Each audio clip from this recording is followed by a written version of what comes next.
ಜೈ ಶ್ರೀಕೃಷ್ಣ. ಜೈ ದುರ್ಗಾ ಮಾತಾ. ಜಗಜ್ಜನನಿ, ಜಗನ್ಮಾತಾ, ಜಗದೀಶ್ವರಿ, ಮಹಾಕಾಳಿ, ಮಹಾಲಕ್ಷ್ಮಿ, ಮಹಾಸರಸ್ವತಿ, ನಿನ್ನ ಪಾದಾರವಿಂದಗಳಿಗೆ ನನ್ನ ಪ್ರಣಾಮಗಳು ತಾಯಿ.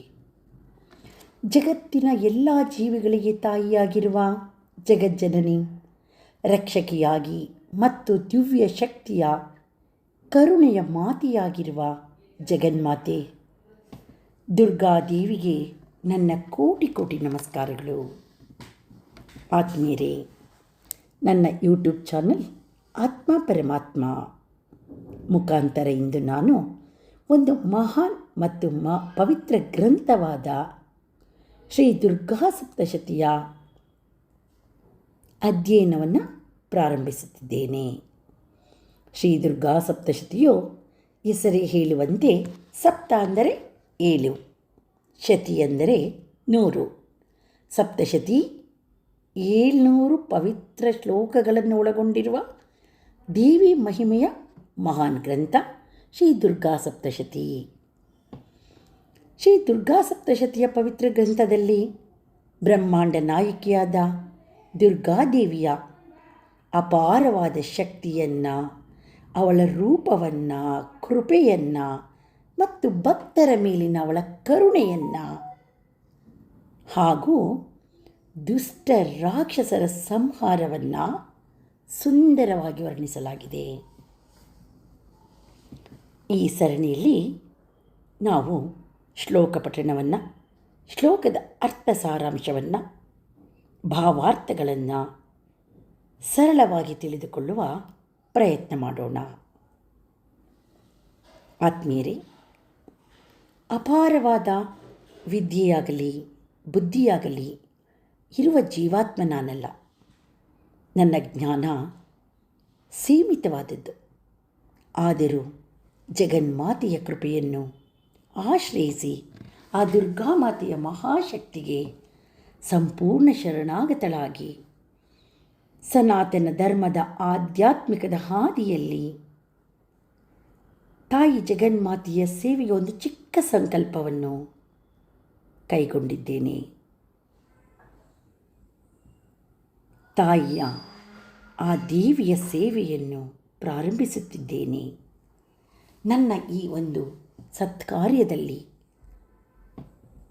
ಶ್ಲೋಕಗಳ ಉಚ್ಚಾರಣೆಯಲ್ಲಾಗಲಿ ಯಾವುದೇ ರೀತಿಯ ತಪ್ಪುಗಳಾದರೂ ಎಲ್ಲರೂ ನನ್ನನ್ನು ಕ್ಷಮಿಸಿ, ಎಲ್ಲರೂ ಸಹಕರಿಸಿ, ಪ್ರೋತ್ಸಾಹಿಸಿ. ನಿಮ್ಮ ಸಹಕಾರವೇ ನನಗೆ ಶಕ್ತಿ. ನಾನು ನಿಮಗಾಗಿ ಕಳಿಸಿರುವ ವಿಡಿಯೋಗಳನ್ನು ನೋಡಿ ಆಲಿಸುವುದರ ಜೊತೆಗೆ ಲೈಕ್ ಮಾಡಿ, ಸಬ್ಸ್ಕ್ರೈಬ್ ಮಾಡಿ, ಶೇರ್ ಮಾಡಿ, ಕಮೆಂಟ್ ಮಾಡುವುದರಿಂದ ನನ್ನ ಈ ಪಯಣದಲ್ಲಿ ತಿದ್ದುಪಡಿ ಮಾಡಿಕೊಳ್ಳಲು ಸಾಧ್ಯವಾಗುತ್ತದೆ. ಪಕ್ಕದಲ್ಲಿರುವ ಬೆಲ್ ಬಟನ್ ಪ್ರೆಸ್ ಮಾಡುವುದರಿಂದ ನಾನು ಹಾಕುವ ಎಲ್ಲ ವಿಡಿಯೋಗಳ ನೋಟಿಫಿಕೇಷನ್ ನಿಮಗೆ ತಲುಪುತ್ತದೆ. ತಾಯಿ ದುರ್ಗಾ ಮಾತೆಯ ಕೃಪೆ ನಮ್ಮೆಲ್ಲರ ಮೇಲೂ ಸದಾ ಇರಲಿ. ಜಗನ್ಮಾತೆಯು ನಮ್ಮ ಜೀವನಕ್ಕೆ ಶಕ್ತಿಯನ್ನು, ಧೈರ್ಯವನ್ನು ಮತ್ತು ಶಾಂತಿಯನ್ನು ಕರುಣಿಸಲಿ ಎಂದು ಈ ಒಂದು ಶ್ಲೋಕದ ಮುಖಾಂತರ ಜಗನ್ಮಾತೆಯನ್ನು ಪ್ರಾರ್ಥಿಸೋಣ. ಜೈ ಜಗನ್ಮಾತಾ. ಆತ್ಮೀಯರೇ, ನಮ್ಮ ಈ ಒಂದು ಶುಭಾರಂಭಕ್ಕೆ ವಿಘ್ನೇಶ್ವರನಾದ ವಿನಾಯಕನ ಈ ಶ್ಲೋಕದ ಮುಖಾಂತರ ಶುಭ ಆರಂಭವನ್ನು ಮಾಡೋಣ. ವಕ್ರತುಂಡ ಮಹಾಕಾಯ ಸೂರ್ಯಕೋಟಿ ಸಮಪ್ರಭಾ ನಿರ್ವಿಘ್ನಂ ಕುರು ಮೇ ದೇವ ಸರ್ವಕಾರ್ಯೇಷು ಸರ್ವದಾ. ವಕ್ರತುಂಡ, ವಕ್ರವಾದ ಸೊಂಡಿಲುಳ್ಳವನೇ, ಮಹಾಕಾಯ, ಮಹಾ ದೊಡ್ಡ ದೇಹವನ್ನು ಹೊಂದಿರುವವನೇ, ಸೂರ್ಯಕೋಟಿ ಸಮಪ್ರಭಾ, ಕೋಟಿ ಸೂರ್ಯರಂತೆ ಪ್ರಕಾಶಮಾನವರಾದವರೇ, ನಿರ್ವಿಘ್ನಂ ಕುರು ಮೇ ದೇವ, ನನ್ನ ಕೆಲಸಗಳಲ್ಲಿ ವಿಘ್ನ ಬರದಂತೆ ಮಾಡು ದೇವರೇ. ಸರ್ವಕಾರ್ಯೇಷು ಸರ್ವದಾ, ಎಲ್ಲ ಕಾರ್ಯಗಳಲ್ಲಿ ಜಯವಾಗಲಿ ನನಗೆ. ಕೋಟಿ ಸೂರ್ಯರಂತೆ ಪ್ರಕಾಶಮಾನವಾಗಿರುವ ವಕ್ರ ಸೊಂಡಿಲುಳ್ಳ ಮಹಾಕಾಯ ಗಣಪತಿ ದೇವರೇ, ನನ್ನ ಎಲ್ಲ ಕೆಲಸಗಳು ಯಾವಾಗಲೂ ವಿಘ್ನವಿಲ್ಲದೆ ನೆರವೇರಲಿ ಎಂದು ನಾನು ನಿನ್ನನ್ನು ಪ್ರಾರ್ಥಿಸುತ್ತೇನೆ. ಯಾವುದೇ ಕೆಲಸ ಆರಂಭಿಸುವ ಮೊದಲು ನಾವು ಗಣಪತಿಯನ್ನು ಸ್ಮರಿಸಿದರೆ ವಿಘ್ನಗಳು ದೂರವಾಗುತ್ತವೆ. ನಮ್ಮ ಆ ಕೆಲಸ ಕಾರ್ಯಗಳಲ್ಲಿ ಶುಭವಾಗುತ್ತದೆ, ಯಶಸ್ಸು, ಕೀರ್ತಿ ಲಭಿಸುತ್ತದೆ. ಅಂತಹ ಒಂದು ಆಶೀರ್ವಾದವನ್ನು, ಅನುಗ್ರಹವನ್ನು ಮಾಡುವ ವಿಘ್ನೇಶ್ವರನಿಗೆ ನಮ್ಮೆಲ್ಲರ ಕೋಟಿ ಕೋಟಿ ಪ್ರಣಾಮಗಳು. ನಮ್ಮ ಜೀವನದಲ್ಲಿ ಸನ್ಮಾರ್ಗವನ್ನು ತೋರುವುದಕ್ಕೋಸ್ಕರ ನಾವು ಗುರುವನ್ನು ಪ್ರಾರ್ಥಿಸೋಣ.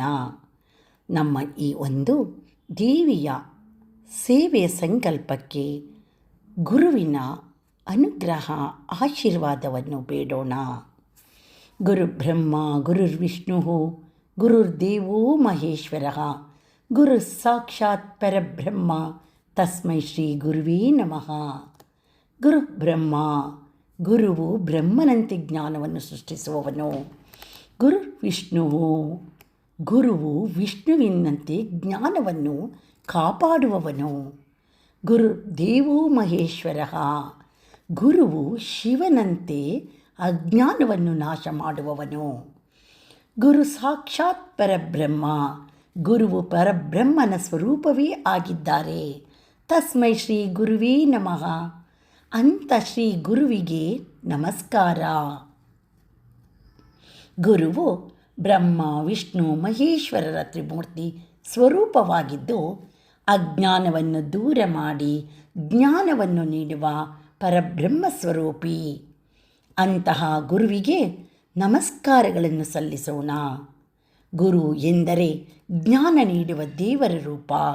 ಆದ್ದರಿಂದ ನಮ್ಮ ಹಿಂದೂ ಸಂಪ್ರದಾಯದಲ್ಲಿ ಗುರುವಿಗೆ ದೇವರಷ್ಟೇ ಗೌರವವನ್ನು ನೀಡಲಾಗುತ್ತದೆ.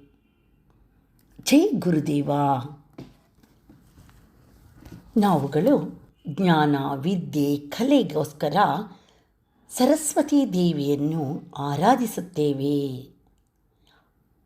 ಜಗನ್ಮಾತೆಯಾದ, ಜ್ಞಾನದಾತೆಯಾದ ವಾಗ್ದೇವಿ ದೇವಿ ಹಿಂದೂ ಧರ್ಮದಲ್ಲಿ ವಿದ್ಯಾರ್ಥಿಗಳು, ಪಂಡಿತರು, ಕಲಾವಿದರು ವಿಶೇಷವಾಗಿ ಪೂಜಿಸುವ ಮಹಾತಾಯಿ.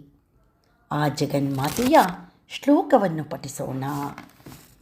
ಆ ಶ್ಲೋಕದ ಅರ್ಥವನ್ನು ತಿಳಿದುಕೊಳ್ಳೋಣ. ಸರಸ್ವತಿ ನಮಸ್ತುಭ್ಯಂ ವರದೆ ಕಾಮರೂಪಿಣಿ, ವಿದ್ಯಾರಂಭಂ ಕರಿಷ್ಯಾಮಿ ಸಿದ್ಧಿರ್ಭವತು ಮೇ ಸದಾ.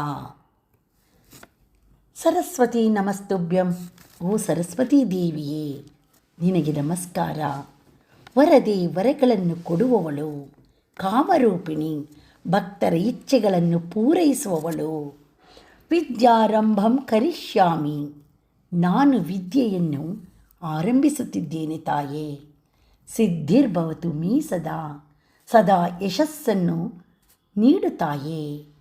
ಈ ಜ್ಞಾನ ಸ್ವರೂಪಿಣಿ ಸರಸ್ವತೀ ದೇವಿಯೇ, ನಾನು ವಿದ್ಯೆಯನ್ನು ಆರಂಭಿಸುತ್ತಿದ್ದೇನೆ. ನನಗೆ ಸದಾ ಯಶಸ್ಸು ಮತ್ತು ಜ್ಞಾನ ದೊರಕಲಿ ಎಂದು ಜಗನ್ಮಾತೆಯಲ್ಲಿ ಪ್ರಾರ್ಥಿಸೋಣ.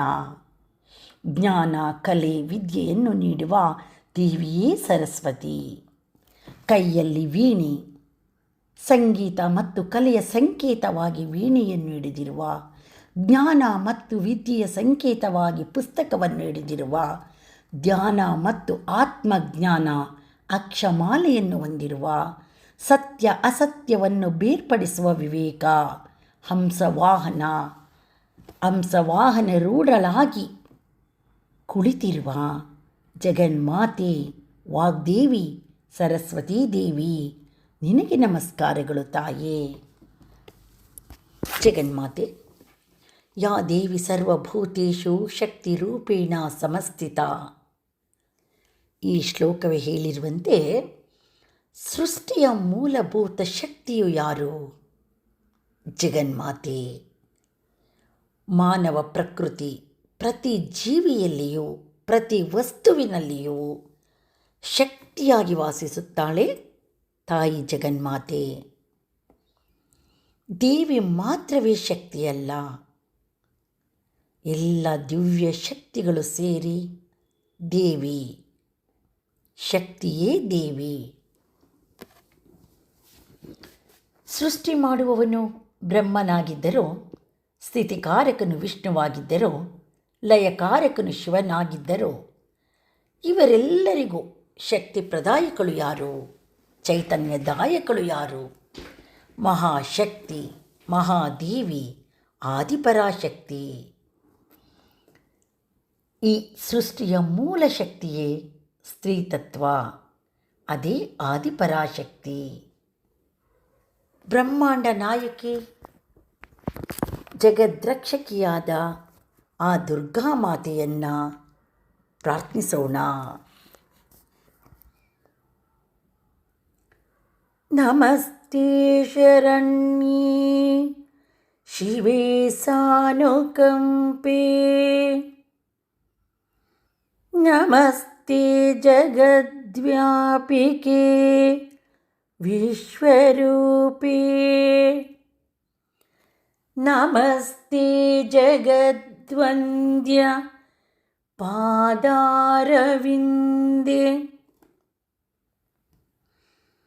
ನಮಸ್ತೆ ಜಗತ್ತಾರಿಣಿ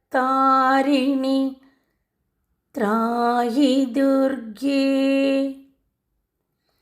ನಮಸ್ತೆ ಅಂದರೆ ನಮಸ್ಕಾರ. ಇದು ಶರಣಾಗತಿಯ ಸೂಚನೆ. ಶರಣ್ಯೇ, ಶರಣಾಗತರಿಗೆ ಆಶ್ರಯ ನೀಡುವವಳೇ. ಶಿವೆ, ಕಲ್ಯಾಣ ಸ್ವರೂಪಿಣಿಯೇ. ಮಂಗಳಮಯಿ ದೇವಿಯೇ. ಸಾನುಕಂಪೆ ಅಂದರೆ ಕರುಣೆ ತುಂಬಿರುವವಳೇ. ವಿಶ್ವದ ಎಲ್ಲೆಡೆ ವ್ಯಾಪಿಸಿರುವ ಶಕ್ತಿಯೇ, ಅವಳೇ ಜಗದ್ವ್ಯಾಪಿಕೆ. ಸಂಪೂರ್ಣ ಬ್ರಹ್ಮಾಂಡವೇ ನಿನ್ನ ರೂಪ ತಾಯೇ, ವಿಶ್ವರೂಪೇ. ಜಗತ್ತಿನೆಲ್ಲರೂ ಆರಾಧಿಸುವ ದಿವ್ಯ ಕುಂಕುಮ ಪಾದದವಳು, ಜಗದ್ವಂದ್ಯ ಪಾದಾರವಿಂದೇ. ಜಗತ್ತಾರಿಣಿ, ಜಗತ್ತನ್ನು ರಕ್ಷಿಸುವವಳು. ತ್ರಾಯಿ ದುರ್ಗೆ, ಮೂರು ಲೋಕಗಳಲ್ಲಿ ರಕ್ಷಿಸುವ ದುರ್ಗಾದೇವಿಯೇ. ಅವಳೇ ಇಚ್ಛಾ ಜ್ಞಾನ ಕ್ರಿಯಾಶಕ್ತಿಗಳು.